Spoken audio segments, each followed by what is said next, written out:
X-Men é, de longe, a franquia de quadrinhos que mais li na vida, incluindo série principal e derivados. E nenhuma adaptação do time de mutantes me deixou mais satisfeito do que a animação Wolverine e os X-Men. O desenho é obscuro por inúmeros motivos. Primeiro, saiu na época do lançamento de X-Men Origins Wolverine como, claro, uma propaganda para o filme, mesmo não tendo nada a ver com ele. Some isso à não existência de uma segunda temporada e a nenhum canal de streaming no Brasil tendo o desenho à disposição para ser assistido. Há também outro fator importante. Os outros 2 desenhos mutantes já lançados, sem contar Project of the X-Men, que só teve o episódio piloto. As 2 iterações anteriores praticamente grudaram igual chiclete na cabeça das pessoas. O pessoal mais velho assistiu a série animada dos anos 90, transmitida na Globo, e provavelmente passou a ser fã do time por ali e montou o seu imaginário mutante. A galera mais nova, todavia, é bem nostálgica com a Hora do Almoço e o X-Men Evolution do Bom Dia e Companhia.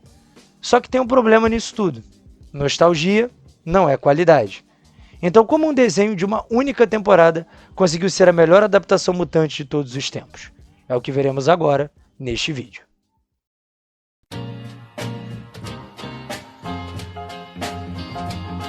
Esse vídeo não tem o objetivo de fazer uma análise minuciosa sobre os desenhos animados prévios a Wolverine e os X-Men, mas cabe pontuar algumas coisas que fazem de ambos inferiores à animação mais moderna dos mutantes. A série animada dos anos 90 tem algumas questões problemáticas. Primeiro, a própria produção. Com um orçamento baixíssimo e que mesmo com o sucesso foi reduzido na segunda temporada, temos uma qualidade tenebrosa de animação com rostos pouco expressivos e cenas de ação que em alguns momentos beiram o ridículo. E não adianta colocar a carta da violência que não é permitida na TV. Há formas sim de se contornar isso, como muitas produções fizeram, e X-Men deixou muito a desejar. Outro problema foi o desconhecimento dos quadrinhos. Por causa da adaptação direta de Fênix Negra e alguns outros arcos, esse desenho ficou conhecido por ser a epítome da fidelidade às HQs mutantes. E essa afirmação não poderia estar mais errada. O tom do desenho é completamente inadequado com X-Men. As histórias dos mutantes não costumam ser sombrias e descrentes, mas também não é a palhaçada que aconteceu em boa parte dos episódios da animação. Perceba que todo diálogo tem uma piadinha desnecessária no final dele. É extremamente chato. E o tom sofreu também em relação aos personagens. Tudo ficou muito arquetípico. Inclusive, esse desenho alimentou o imaginário falso de Logan como um solitário que não tolera times, mas que ficou, sei lá, 30, 40 anos nos X-Men. Mas o arquétipo aconteceu por desconhecimento. Eric Lewald, produtor do desenho, disse que todo mundo só soube dos mutantes graças a um jogo de tabuleiro. Aí, meu amigo, fica difícil. Já X-Men Evolution não precisa de muitos argumentos. Basta dizer que o desenho é a cara dos anos 2000, só que no mau sentido dessa frase. Colocar os mutantes numa escola comum, rejuvenescer drasticamente o elenco e ter episódios iniciais fraquíssimos, além da baixíssima capacidade dos heróis de conseguirem minimamente confrontar os vilões, foram erros sucessivos. Vampira Emo não dá, gente. Desculpa, mas não tem como. E Wolverine e os X-Men acabou não tendo esses problemas. Teve outros? Sim, mas nada muito dentro do núcleo que comanda a animação. Mas sim, falarei dos méritos, problemas e das questões polêmicas. Aliás, começarei justamente na polêmica máxima: o nome do desenho e a liderança de Wolverine.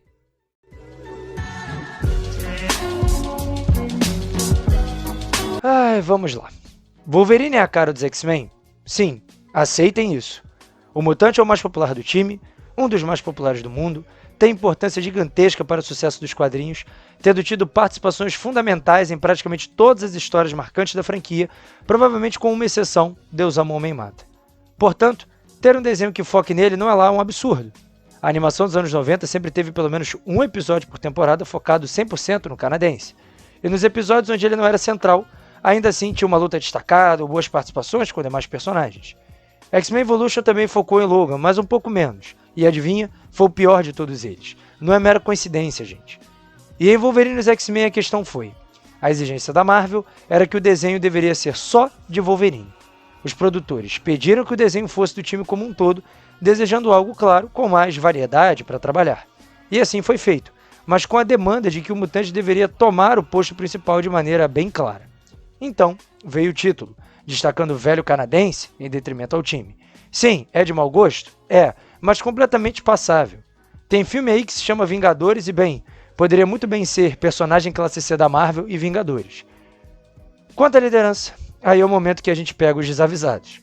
Durante o evento Queda dos Mutantes, Tempestade deixou a liderança com Wolverine e o Mutante conduziu o time até a emocionante batalha final em Dallas, quando a Tempestade os reencontrou. Neste período, Logan comandou o time, ensinou lições importantes à Vampira e se colocou para sacrifício, encarando o Hulk sozinho, sem colocar a equipe em risco. Não está satisfeito? Então receba X-Force de Kyle Yost, a melhor mensal de um time mutante fora a principal dos X-Men, teve quem como líder? Wolverine. Logan liderou um time de mutantes violentos, com X-23, Apache, Domino, dentre outros. O resultado? Histórias ótimas, e Logan sendo testado numa prova de fogo, tendo de liderar verdadeiros assassinos em prol da sobrevivência dos mutantes no mundo. E isso foi além. Quando Rick Remender montou outro time, o denominador comum entre essa nova fase e a anterior foi o que mesmo? A liderança de Wolverine. Você pode até dizer que o personagem funciona melhor como um pau para toda a obra do time, do que como líder. Isso até eu concordo. Mas negar que o recurso da liderança já ocorreu e funcionou muito bem, aí não dá, né? E quem disse que Wolverine foi um líder perfeito no desenho? Seu sucesso foi diretamente atrelado à intervenção de Xavier querer descrever em mais detalhes logo. Aí tem o outro argumento clássico de que Wolverine tira espaço. Isso é tão errado que fica até difícil explicar, mas vou manter o foco. Me ater à animação, e no caso, o coitado da vez seria Ciclope. Ciclope foi o líder dos X-Men, dos primórdios do time, ainda na era Lee Kirby, e se manteve assim até Fênix Negra. Ao fim da melhor história da Marvel, saiu do time e quando voltou deixou Tempestade na liderança.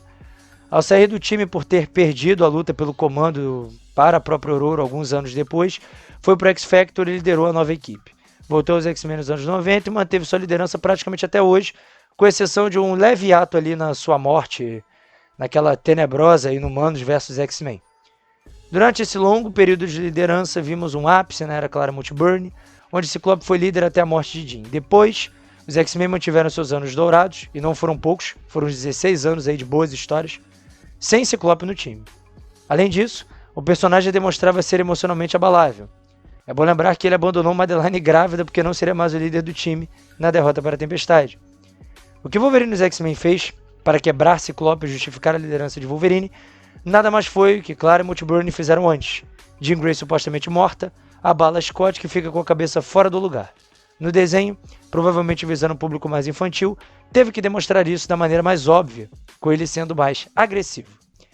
E o melhor disso tudo é que a teimosia constante de Scott também foi fundamental para a história do desenho, pois ele acabou sendo mais importante do que o próprio Wolverine na resolução de tudo. Vocês reclamam de barriga cheia, mas estou aqui para elucidar estes casos. Então, após estas longas ressalvas, vamos ao desenho de fato. Para começar, falarei de como a história organizou as duas melhores sagas mutantes para conduzir a narrativa.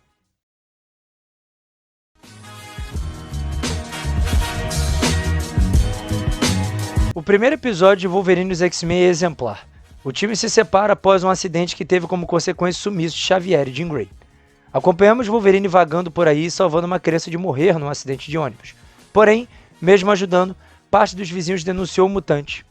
E no lar do casal que ajudou, Wolverine tem de enfrentar a força antimutante MRD, que não tem o menor pudor de caçá-lo e de prender a família de humanos que o ajudou.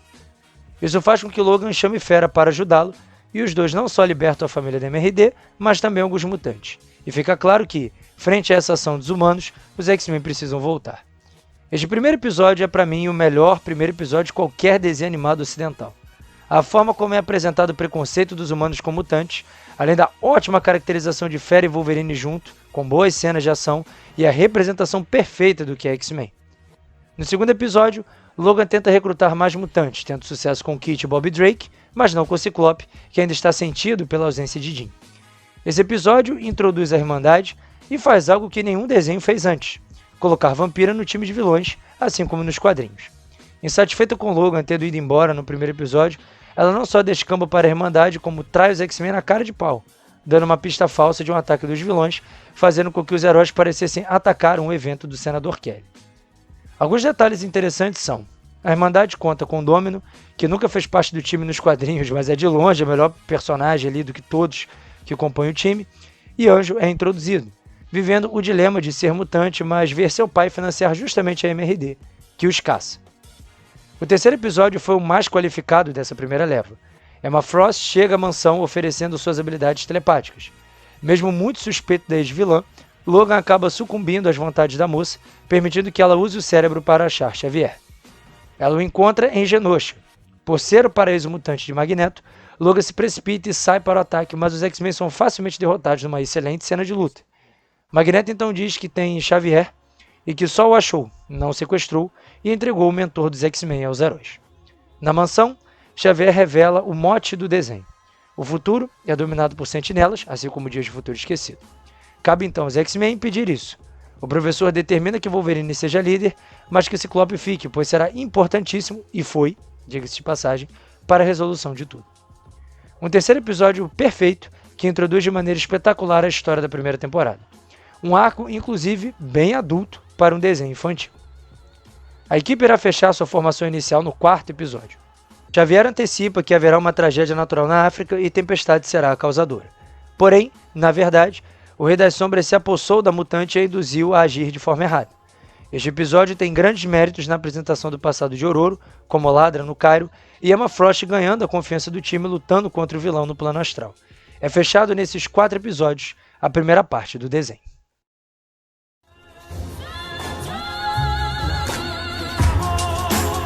Estou bem longe de ser um fã de Gambit, mas na dose certa, o personagem é extremamente divertido e aqui foi trabalhado com maestria. O 5º episódio traz Gambit contratado por uma funcionária da MRD para roubar um colar que anula poderes mutantes. Esse colar é de posse dos X-Men, usado por Wolverine para conter jovens descontrolados que eram caçados pelos antimutantes. Gambit rouba e recebe seu pagamento. Porém, Logan vai tirar satisfação com o mutante e queima todo seu dinheiro, prometendo pagar o dobro, caso diga quem roubou. Assim, Gambit o faz, porém, deixa Wolverine se virar sozinho, crente de que o velho canadense seria derrotado, mas sem sucesso. Logan está vivo e recupera o colar no episódio que até aqui foi o mais movimentado de todos já lançados. O 6º episódio confesso ter me emocionado um pouco. Disparada a melhor adaptação de Noturno para qualquer mídia. O mutante azul está indo para Genosha e ajuda os mutantes que são tratados como lixo pelos marinheiros que o levam até a Ilha de Magneto. Temos também uma cena que lembra de sua origem, tirada direto das páginas de X-Men gigantes de Wayne Cockrum. Após serem atacados por Espiral e o grupo de Mojo, Noturno exerce sua liderança, pegando os mutantes envergonhados pelos seus poderes para consertar o barco e combater os piratas inimigos. Espiral é humilhantemente derrotada, até que os X-Men enfim chegam, mas já com tudo resolvido. Kurt opta por seguir até Genosha e não voltar com o time. Além de ser um excepcional episódio do ponto de vista de história, também foi do ponto de vista técnico. Mais uma vez ótimas lutas e uma trilha sonora temática de pirata, bem adequado a um dos melhores episódios da animação. O 7º episódio é o primeiro focado mais no mundo Wolverine do que no mundo X-Men. A SHIELD chantageia o mutante ameaçando entregar os X-Men para que ele largue tudo e vá resolver o problema do Hulk no Canadá. Temos um rápido flashback rememorando sua primeira aparição e uma vitória do mutante sobre o Golias Esmeralda. Então, os dois resolvem lutar juntos, e Banner diz que foi requisitado para curar agentes da SHIELD transformados em um mendigo por causa da mordida do monstro. Isso é uma mudança. Haja visto que nas HQs, a transformação é uma maldição por canibalismo. No fim, a SHIELD acabou armando tudo. Jogou o Banner para virar Hulk no meio do fogo cruzado e fez o experimento contra seus próprios agentes. Hulk e Wolverine vencem, e Logan deixa um presentinho para Fury lhe dar após o sucesso da missão. Um episódio mais para preencher a lista total, mas um preenchimento bem feito pelo menos. O 8º episódio, para mim, foi uma montanha-russa. Ao mesmo tempo que utilizar Nitro, a persona não grata de Guerra Civil, como protagonista do episódio, foi uma escolha adequada, que trouxe o drama do mutante que não consegue controlar os poderes, tivemos uma adaptação completamente desastrosa de Psylocke, que é uma telepata fraquíssima e sequer é capaz de lutar direito, diferindo muito de qualquer versão da personagem já apresentada nos quadrinhos. Sem dúvidas, Psylocke junto com Forge foram os personagens mais maltratados de toda a animação.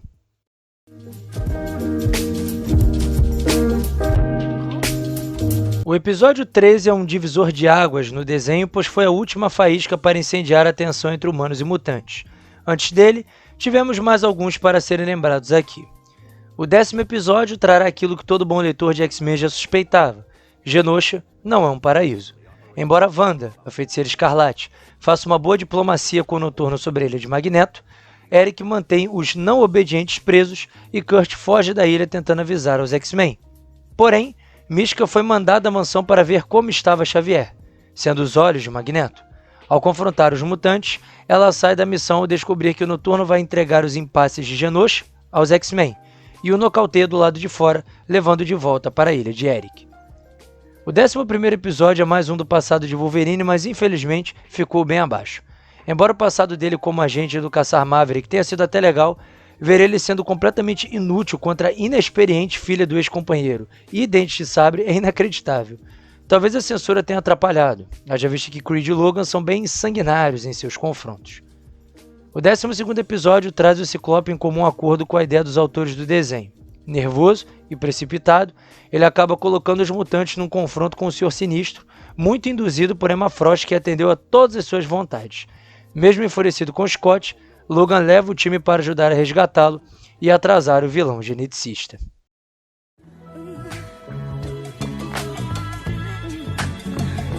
O 13º episódio está entre os melhores da animação.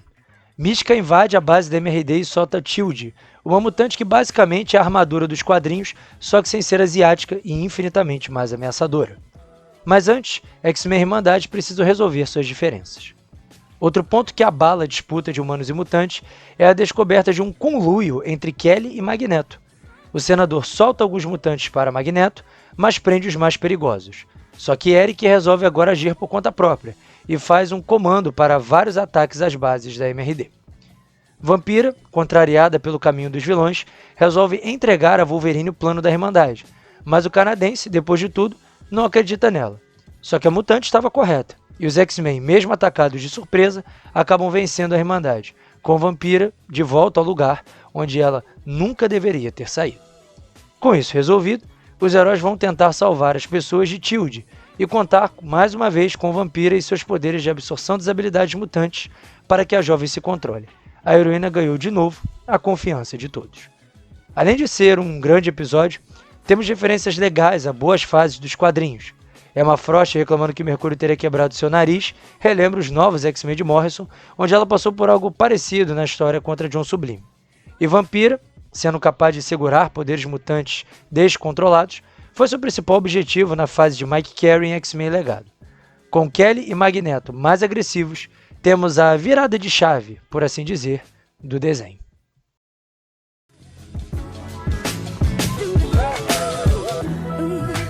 O 14º episódio continua o passado de Wolverine e amarra a pontinha deixada por Mística, onde ela diz ter relação com a vida do mutante. Numa moda Jason Aaron, os dois tinham um relacionamento, mas a diferença é que aqui foi atrelado ao Arma X. Este episódio figura também entre os piores da animação, mais uma vez com o Dente de Sabre decepcionante e lutas bem abaixo do bom padrão do desenho. Além disso, esse episódio tem erros claros de finalização, como Wolverine sem luva logo após ter aparecido com luva, por exemplo. O 15º episódio é possivelmente o mais irrelevante para o grande arco de Wolverine e os X-Men. Basicamente, temos Noturno e Wanda fugindo de Wolverine, que está sendo controlado por Mojo. Ação e nada além. Para não dizer que não aproveitamos nada, Wanda deixar Logan para morrer podendo salvá-lo do afogamento mostra bem que ela é de fato filha de Magneto.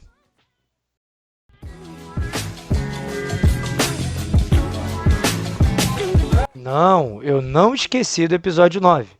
Só deixei para falar agora mesmo e juntar com o 16. O futuro de Wolverine e os X-Men poderia muito bem ser um desenho à parte, que seria tão espetacular quanto os episódios do passado. O 9º episódio nos apresenta o núcleo principal de heróis do futuro, com destaque para Xavier, que já sabemos, e Bishop, que faz o dos anos 90 parecer uma criança. Aqui, ele é muito mais poderoso e firme em suas ações. Os heróis descobrem o que é o Molde Mestre, dando a dica para Wolverine no passado. O perigo dessa inteligência artificial é tornar as sentinelas adaptativas. No 16º episódio, vemos que um descuido de Wolverine permitiu que seus poderes fossem copiados por Trask, criando no futuro sentinelas que reconectam suas peças ao serem destruídas, emulando um fator de cura. Conhecemos as Terras Remotas, locais onde as sentinelas não vão, pois está cercado de tempestades de raios e parece ter um efeito de imã. Não é para menos, pois Polaris habita o local e não quer saber de ninguém se metendo em sua vida. Ela está no que eram as ruínas de Genosha e ainda carrega o trauma de ver a ilha destruída e seu pai morto no processo. No fim, graças a Xavier, ela acaba ajudando os mutantes, destruindo as sentinelas que tentaram atacá-los.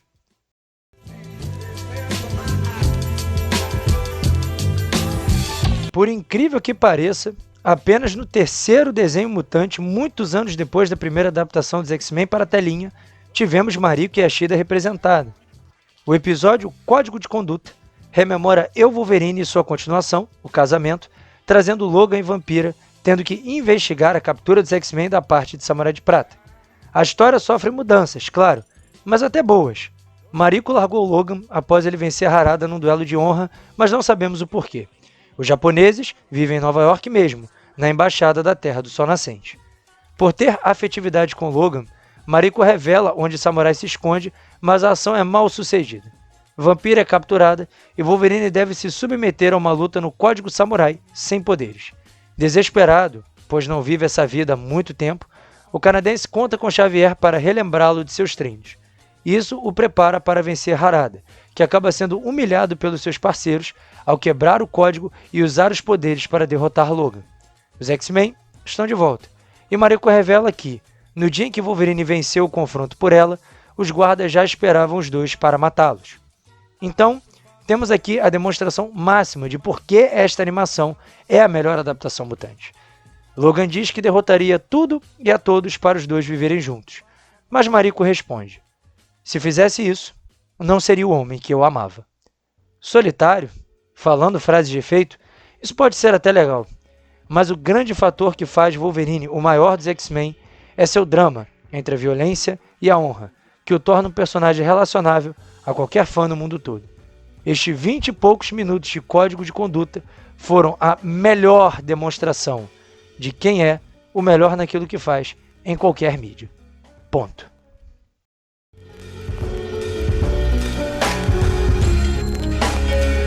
Após Código de Conduta, temos mais um excepcional episódio que chuta o balde. A MRD sai atacando os mutantes sem a menor restrição e a Irmandade rompe com Magneto. Frustrado com o mestre do magnetismo, Mercúrio resolve romper com seu pai após Eric denunciar seus parceiros à MRD. Então, a Irmandade resolve ajudar os X-Men. E os heróis mutantes vão até uma fábrica de sentinelas desligar o tal molde mestre do qual foram informados. Com a ajuda da Irmandade, os mutantes acreditam ter tido sucesso na sua missão, com Logan fazendo o bota abaixo da fábrica. Porém, absolutamente nada mudou no futuro, pois uma sentinela fugiu e manteve a programação intacta. Por fim, Kitty acabou não indo a campo. Ela ficou na mansão cuidando de Tilde e teve de manter a garota sem alarmes, lidando furtivamente com a invasão da MRD à mansão. Uma claríssima referência ao último quadrinho de Claremont Byrne, Uncanny X-Men 143, quando ela enfrentou o N-Garai. Aqui, sai o Alien e entram os antimutantes. Anjo, geralmente taxado como inútil e sem graça, teve um trabalho magistral dentro de Wolverine e os X-Men no episódio seguinte. Além dessa vida dupla com seu pai que investe na MRD, enquanto ele ajudou na reconstrução da Mansão Xavier, sua captura pelos antimutantes complica as coisas. Seu pai ordena que as asas não sejam recuperadas e ele as perde. Muito abalado emocionalmente, ele aceita a ajuda de Senhor Sinistro, que o transforma em Arcanjo, agora com asas de metal. Wolverine e Tempestade tentam recuperá-lo ao lado heróico, impede que Warren mate seu pai. Porém, ele foge, recusando ajuda. Aqui, o arco de Arcanjo se fecha e, sinceramente, nunca vi nos quadrinhos algo tão legal quanto que foi trabalhado aqui na animação. Usar Tempestade, que era mais amiga dele no desenho, e Wolverine, que já viveu esse lado do afetado pela experiência, foi um acerto em cheio. E os diálogos foram também dignos de destaque.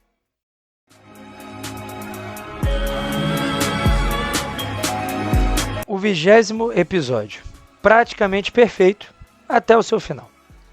Aqui, Emma irá ajudar Ciclope a se recuperar mentalmente, relembrando traumas do passado. Vemos seu período no orfanato, a perda de controle dos poderes e Xavier o ajudando.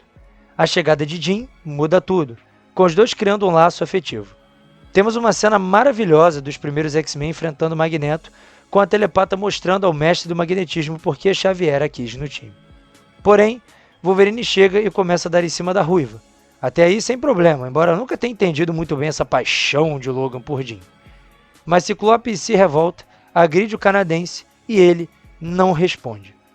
Por mais que Jean tenha pedido para Wolverine não fazer isso, ele jamais deixaria barato. Houve um exagero aí da parte dos autores. Bom, mas, já que foi, viramos a página. Jean Grey está viva. Nas memórias de Ciclope, Emma detecta Fênix, que aqui, como nos filmes, é uma força oculta na psique de Jean Grey, ao invés de uma entidade cósmica. Confesso que para mim isso não faz nem tanta diferença. Voltamos ao futuro, no episódio 21, e temos Bishop, Satânico e Xavier tentando pegar uma peça para ampliar o funcionamento do cérebro. O drama maior do episódio fica a cargo de Medula. Temperamental como sua versão dos quadrinhos, ela cria amizade com o robô Rover, que tem problemas no módulo de fala e só sabe proferir destruir. Medula é egoísta e acredita que Xavier desequilibrou as coisas, aumentando o risco de morte do time de mutantes. Só que a máquina fria, que era seu animal de estimação, dá a lição final à moça. Durante a luta contra outras sentinelas, Rover se sacrifica para defender os mutantes. Isso enfurece Medula, que entrega o professor para as autoridades robóticas do futuro. Enquanto isso, o professor avisa Logan no presente. Fênix foi a causa de tudo, e ele tem duas opções: capture-a ou faça o necessário. Fechamos assim mais um grande episódio do futuro.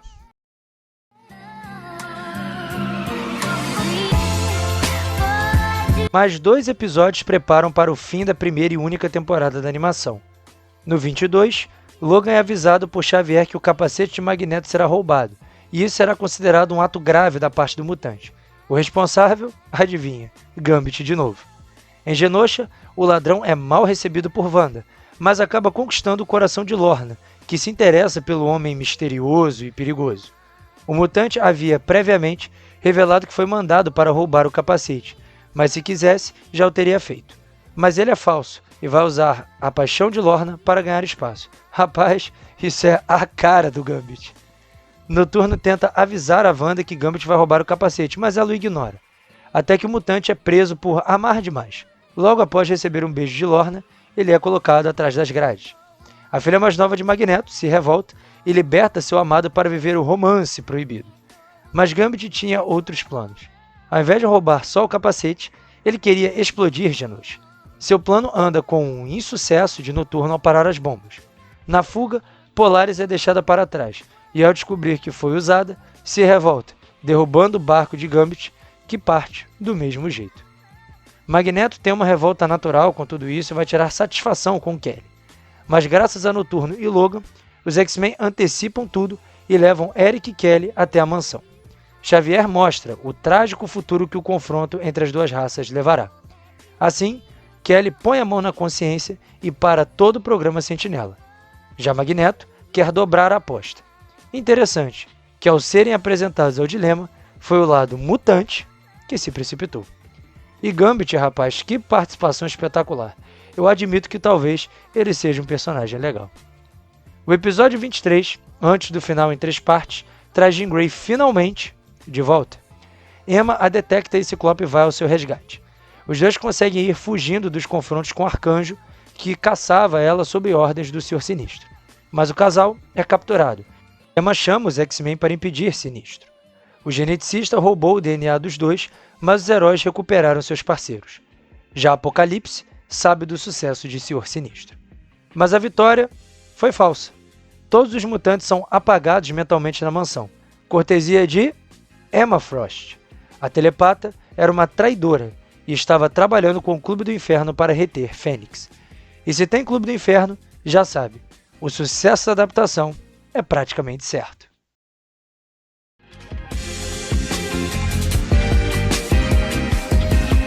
Os 3 episódios finais vão transitar entre presente e futuro. No futuro, Xavier e Bishop são capturados após a traição de Medula e são ameaçados por Molde Mestre. A IA vai usar a telepatia de Xavier para achar todos os mutantes do mundo, dando fim à sua caçada. Contudo, somos revelados que Logan está vivo e trouxe um exército de X-23 para dar cabo dos sentinelas, salvar Xavier e revelar o local do Molde Mestre. Numa ação praticamente suicida, os mutantes vão no confronto da inteligência, mas claro, são derrotados, assim como no quadrinho, os X-Men perderam para os robôs, como em Dias de Futuro Esquecido. No presente, temos Magneto forçando um ataque sentinela Genosha com Mística fazendo o papel de Kelly, dando a impressão de que os humanos foram os agressivos. Wanda fica apavorada com isso e avisa Noturno que Eric agora controla os 2 lados da guerra. Porém, os X-Men não chegaram a tempo de impedir as sentinelas de partir. Ciclope mais uma vez enfurece Wolverine, que prendeu Emma Frost após o ataque mental. Por quê? Porque Scott soltou Emma, confiando nela, mesmo depois de tudo. Somos revelados então as motivações do Clube do Inferno. Assim como nas HQs, eles querem o controle de Fênix, porém aqui é uma coisa mais histórica.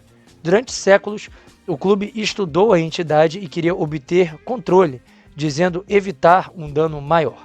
Sendo que, claro, é mentira. Eles só querem ter o poder para eles mesmos.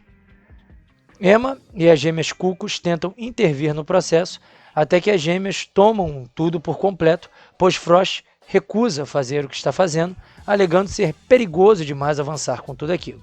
O clube questiona a fidelidade da telepata, alegando que ela está apaixonada por Scott e perdeu seu foco. O processo de lavagem cerebral de Jean Grey é problemático, pois ela só aceita ser ajudada pelo professor. E as gêmeas Cucos não conseguem convencer-se a passar pelo mentor dos X-Men. Mas aos trancos e barrancos, elas vão avançando. Emma então revela que, na verdade, pensava que o clube queria destruir a Força Fênix e evitar um apocalipse. Mas claro que não, né? Eles queriam o controle. Magneto parte com suas sentinelas para atacar Nova York. Logan manda os X-Men para resolver essa luta, enquanto ele corre atrás de Scott e Emma para tirar satisfação de tudo que está acontecendo. Ciclope confiou em Frost e se decepcionou ao descobrir que ela foi responsável pelo ataque à mansão, causando a explosão e sumindo com Jean Grey. Wolverine, neste meio tempo, recebe uma mensagem de Xavier, dizendo que ele precisa confiar, mas a mensagem não chega completa. Quando Fênix é liberada de Jean, ela toma o corpo das gêmeas Cucos e parte descontrolada para destruir tudo em Nova York. Jean Grey prende Emma e sai com Scott para tentar impedir uma tragédia. Neste meio tempo, Logan, mesmo sem receber a mensagem completa, acaba confiando em Emma, que vai com ele para ajudar. A Força Fênix chega até o fogo cruzado e acaba com tudo muito rápido. Magneto não teve a mínima chance e as sentinelas foram dilaceradas. Jean se coloca à frente da entidade, mas Scott impede, não querendo que ela se sacrifique. Então, Emma Frost entra na direção do pássaro flamejante e ele acaba se autodestruindo, mas levando o corpo de diamante de Emma também no processo. Sim, Emma Frost está morta, num ato de redenção. No final, Magneto é envergonhado em Genosha, que passa a ser comandada por Feiticeira Escarlate. Na mansão, Xavier está muito orgulhoso de ver todos os mutantes juntos, porém, a missão ainda não teria acabado. Agora, o futuro tem outro dono, Apocalipse, e junto com o Senhor Sinistro e Ciclope, comandam uma nova realidade que precisa ser combatida.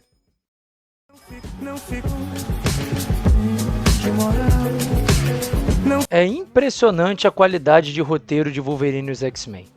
Uma história séria, cheia de nuances interessantes, com bons arcos de personagem e que se baseia em duas das melhores histórias mutantes, Fênix Negra e Dias de Futuro Esquecido. A escolha dos vilões também foi muito boa, perpassando por uns mais pessoais, como o Rei das Sombras, Hulk e Samurai de Prata, até inimigo dos X-Men como um time, na Irmandade, Magneto e as Sentinelas. Mas a grande sacada foi o trabalho com os tons de cinza dos quadrinhos, muitas vezes confundido pelos fãs. Tons de cinza não é Magneto pode estar certo, até porque ele nunca esteve, a não ser quando viu que os X-Men eram o melhor caminho. Mas sim o fato de que tanto humanos quanto mutantes podem se precipitar e tomar decisões ruins. Por mais que Kelly e a MRD sejam a epítome do Estado autoritário, que caça mutantes e comete uma afronta à sua liberdade de ir e vir, Magneto está ainda mais errado do que os humanos e envergonha a luta mutante. Quando Kelly viu o futuro que Xavier mostrou a ele, ele desistiu de sua cruzada, Magneto não. Ele continua e inventa situações que façam os humanos saírem negativamente, agindo exatamente do jeito que tanto condena os demais. E nesse fogo cruzado estão os X-Men, defensores daquilo que é correto, uma coexistência pacífica, mas sem revolução. Os heróis mutantes irão liderar pelo exemplo, e assim o fazem. Do ponto de vista técnico, Wolverine e os X-Men têm boa trilha sonora e animação decente. Dos desenhos dessa boa época da Marvel, é o que tem animação menos fluida, ao mesmo tempo que também não tem os modelos mais bonitos. Porém, achou um bom equilíbrio. Os modelos de Espetacular Homem-Aranha, por exemplo, são muito mais feios, porém permitiram uma animação muito mais fluida. Wolverine dos X-Men estaria aí no meio termo entre a produção do Cabeça de Teia e a dos Vingadores. Em contrapartida, a qualidade das vozes em inglês é assustadora. Nesse quesito, Junto com o roteiro em formato de mega arco maravilhosamente bem escrito e amarrado, Wolverine dos X-Men sobra para seus concorrentes. Steve Blum é Wolverine, além de outras vozes mais que perfeitas como Magneto, Xavier, Ciclope e Fera. Voltando à história, a dupla Kyle Yoshi junto com Greg Johnson fizeram um trabalho incrível à frente da animação. A dupla que já escreveu várias HQs mutantes e sempre trazendo um ótimo trabalho arrebentou no desenho e trouxe o maior resumo possível do que são os X-Men nos quadrinhos. E Greg Johnson, que liderou a escrita desse projeto, foi o responsável por este grande equilíbrio na singular temporada que fechou bem todos os arcos de personagens, trouxe vários pequenos momentos que fazem todos nós amarmos os mutantes e demonstrou o clima de família da Era Claremont. Para a segunda temporada, teremos Era do Apocalipse, Deadpool e uma grande homenagem a esse arco dos anos 90. Mas infelizmente, essa segunda temporada teve sua produção interrompida após a compra da Marvel pela Disney, que desligou todos os projetos terceirizados da Casa das Ideias. Infeliz são os executivos, que perderam essa oportunidade e infelizmente jogaram ao esquecimento a maior joia de adaptação de quadrinhos da história da Marvel. Ganha quem assistiu. Wolverine e os X-Men, o maior de todos os tempos no quesito animação de super-herói.